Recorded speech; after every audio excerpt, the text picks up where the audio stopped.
Hey, welcome back. I hope you've been enjoying this series called Thriving Together, Keeping Your Marriage in Focus in 2020. We are looking forward to this next couple. They're going to be talking about serving in your marriage. Harold and I are really going to take advantage of this particular message. It is by a couple that we love. It's Randy and Marilyn Hicks. Randy is the founder and CEO of Georgia Center for Opportunity. So let's listen to the details and hear what they have to say. Hello, we're Randy and Marilyn Hicks, and we've been married for 27 years. We have 6 children. Our oldest is 24 and our youngest is 16. And we're here to talk to you today about serving one another in marriage. Yeah, and what we've seen is that serving is absolutely essential to the health of any marriage. And I'm not talking about that kind of quid pro quo serving where you do something for someone else only with the expectation of getting something in return. I'm talking about just serving without keeping score. Yeah. The act of intentional serving is really not thinking about what you would want, but what would your spouse want, and just the needs that they have and how you could meet them and help alleviate some of the burdens that they carry. That's right. And I think sometimes we may overthink ways in which we might love our spouse as well or serve our spouse as well. Deciding to paint a house or paint some bedrooms while your spouse is away may sound really good in theory, but the reality is those kinds of opportunities come rarely, and it's too easy to kind of put off those big acts of service and miss all the day-to-day opportunities that you see all the time. And as nice as it might be to get your house painted, the reality is it's the day-to-day, the little things that you come across every day. Meeting those needs are much more meaningful and just needed.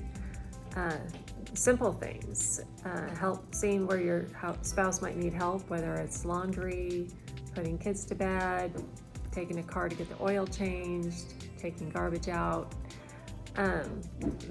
Just kind of being in tune with where your spouse is and the burdens that they carry, and just knowing how you might be able to make it a little easier for them in the moment. Yeah, a good example of this is that in our family, I've typically been the one to mow our lawn, but I can't tell you how many times I've come home to find that she's already mowed the lawn because she knew that I had had a hard day, or we've had some real challenges at the office that week.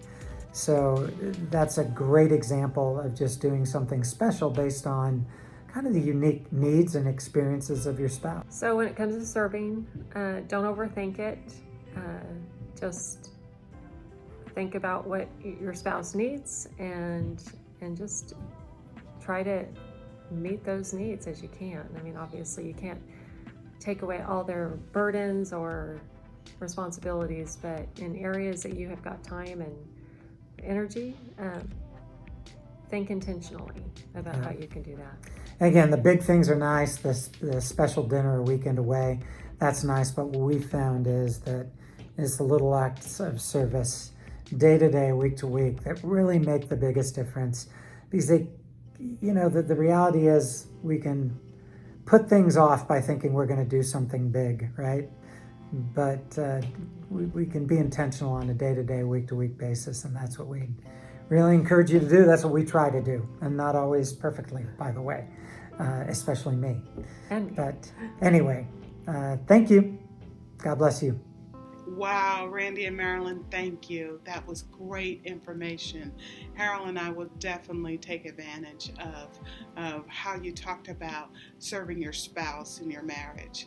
Well, it's up to you. I want to hear comments. How are you and your spouse serving each other in your marriage? Don't forget, next week is the culmination of these 6 weeks and enjoying the start of Harold and I on our journey. We would love to see you on February 14th at the Georgia Center for Opportunity office, where we will have food, fun, photos, and we'll get to hear some stories about what you learned during the series. And hopefully my hubby will drop in. So please come by. If you have never met us before, we'd love to meet you. you. If you have met us, we'd love to see you. So please come by. We look forward to seeing you. Thank you so much again for joining us in this series called Thriving Together, Keeping Your Marriage in Focus in 2020. See you soon.